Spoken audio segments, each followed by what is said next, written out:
Today is the London Marathon, the Manchester Marathon, and I'm pretty gutted that I'm not running either of them. I am heading out on a 20-kilometre long run though, and I thought if I head out early enough, I can actually make it back in time, so I should be able to watch the end of the sort of elite race London Marathon on the TV. Let's see who wins that one, because it's a pretty stacked lineup. I'm pretty interested to see who wins. So I think the elite men are setting off at 9:30. It's probably going to take them just over 2 hours to complete the marathon, and I probably need about 2 hours to do my 20-kilometre long run.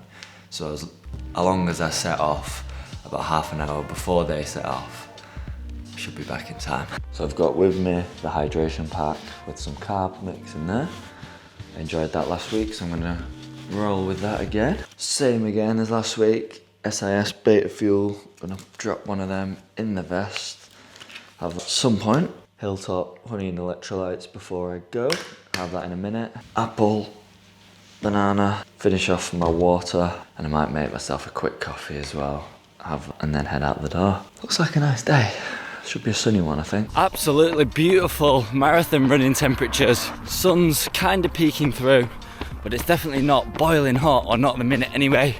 Those who have a bit of a later starting time, who might not finish till 2-3 o'clock, it might even be a touch warm then. But certainly for everyone setting off sort of early this morning, it's absolutely perfect running temperatures, I think. As for me, just keeping it nice and easy today. Got 20 kilometres to do, and this is the first, well, it'll be the longest run I've done in quite some time. I'm getting ready for the Great Manchester Run. I've had a decent week of training this week. It's been a little bit inconsistent for the last sort of 5 weeks due to illness and things like that.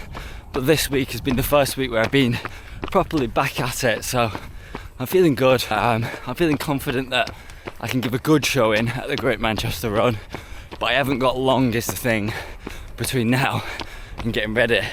It's just over 3 weeks actually, so in my plan it kind of had this week as the peak week of training, and then I start to taper down actually after this, which isn't ideal to be off from sort of week 4 of the training plan all the way up to week 9, the peak week, do that one peak week and then start tapering.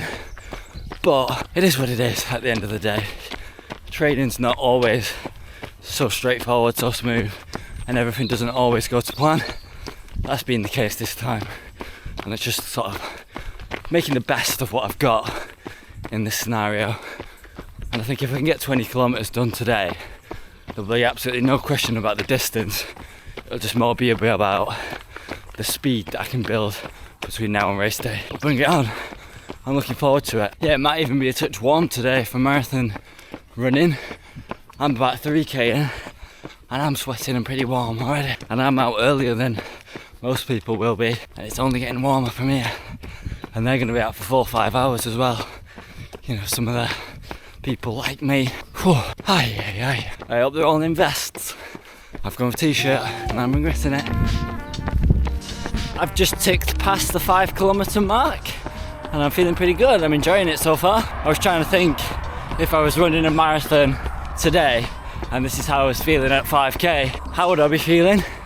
I'd be pretty scared if I'm being honest, because my legs, well, they don't feel completely fresh like they should do at 5k of a marathon. I'm already quite warm and I kind of need the toilet. No, it's not really. Now, none of those things are really of concern for my 20 kilometre easy run, but it shows the difference in level of perception of where you're at if you're doing a marathon versus sort of a half. And I'm cruising as far as the 20 kilometres is concerned, but if I was doing 42, I'd be breaking it. Literally and illiterally. Moo!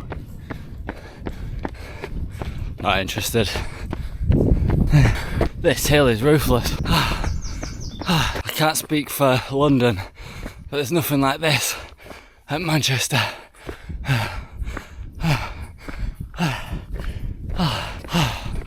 I'm only about 7k in. What a lovely day. Wow. Just have a quick drink and then I'll keep trudging on. I keep the watch rolling. I'm not cheating. I'm not cheating, yeah? Wow. Imagine living up here in that, with that pond in your back garden. That'd be nice. I tell you what, their only choice of runs though around here is hills. You got a hill up that way, you can go downhill.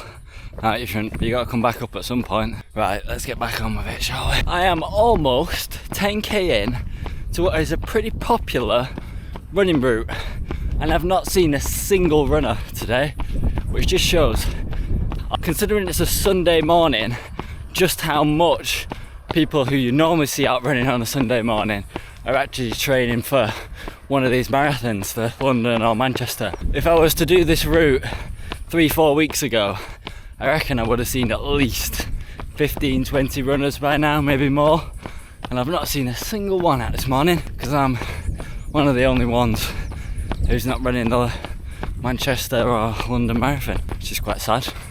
I'm missing out, but I'm not missing out on the beautiful sunny views I'm getting round here this morning. And this road pretty much into myself. There's barely any cars out either. It's just a lovely quiet day to come out and run. I've crested the hill now and I'm just cruising back down. That's much better. Pace has picked up as well, so feeling good. Ankle is niggling a little bit, same as last week. I had a problem with my right knee and my left ankle last week. I thought it was just because it was the longest mileage in quite a while, but it's playing up a little bit again today. So, I don't know, it's not a really bad pain, it's just a little, I don't know, sort of like a dull ache. I think it's fine. I think it is probably just because I'm sort of abruptly picking the mileage back up after being out of training for quite a while. I think my body will sort of get used to it and adapt. I certainly hadn't felt it on any of the sessions or anything this week, so I'm not overly worried about it, but it's just what I'm keeping my eye on for the next couple of weeks up until race day. Halfway now, just through 10k, well halfway for me, quarter distance for anyone doing the marathon. Gonna treat myself, I think. Gonna have my gel that I've brought. Should boost me up a little bit for the second half of this run. And because I'm not racing, have a little walk whilst I have it. I struggle a little bit with that, you know, when I'm racing and you've got to take the gels on the move really fast.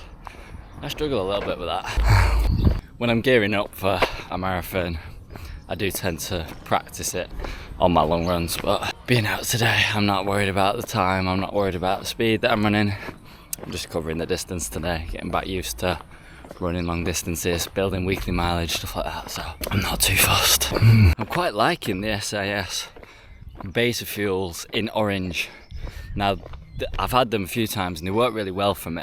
I had previously the lemon and lime ones, and whilst they do work exactly the same and get a nice boost from them, mainly from the caffeine I think, they just tasted absolutely rank. They were disgusting. But the orange ones, they still work really well for me, but they also taste really nice as well, so yeah, I like these. I've got about 5 kilometers to go and I'm really glad that I'm going absolutely nowhere near marathon distance today, because I'm already fatiguing, starting to feel like I've had enough just going past 15 kilometer mark. So yeah, it's a different animal completely. I'm running the York Marathon in October this year, and it really puts into perspective the amount of work I've got to do between now and then. I mean, I am aware of that. I've run the Manchester Marathon twice before, so I'm fully aware of the amount of work that goes into running a marathon. But you kind of forget. You forget the process, I think. You remember the day, but you forget the process and the training and how hard those 35k long runs can really be.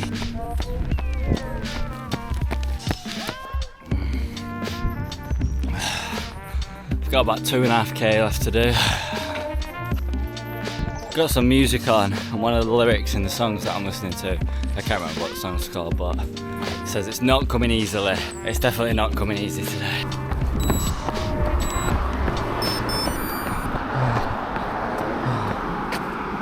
Finished. What a run that was. That's the longest run of the training block, and my longest run in quite some time as well. Oh, I've got the hair under the hat, put the hat back on, definitely. It was a weird one, that first half, which was mostly uphill, I felt pretty decent, I felt okay. It was the second half where the wheels started to fall off. I think going up all the hills probably took it out of me a little bit. and then I was chasing for the rest of the run, but it was alright, I enjoyed that quite a bit. Average pace was 6:16. I'm not too fussed about that, if I'm being honest. Some good news on the ankle. It only hurt for about a kilometre and then it stopped. It was when I was sort of coming down the steepest part of the hill, actually, the ankle started to sort of niggle a little bit. But as I went onto more sort of flat ground, it was completely fine and didn't hurt for the last 10k really. So nothing to really worry about on that front. Anyway, I'm gonna get back inside now and let's see who is winning the London Marathon. Should be feeling very comfortable at that day, 61:30 now. How's Alex getting on? Well, he's in that group following on from the one we've just seen with on the 3 other groups. Coming through the ranks in the mini marathon over the years to finally graduating in. Still all grouped up at halfway. What he can do here. That is still quicker than Stefan is running, so the gap continues to grow.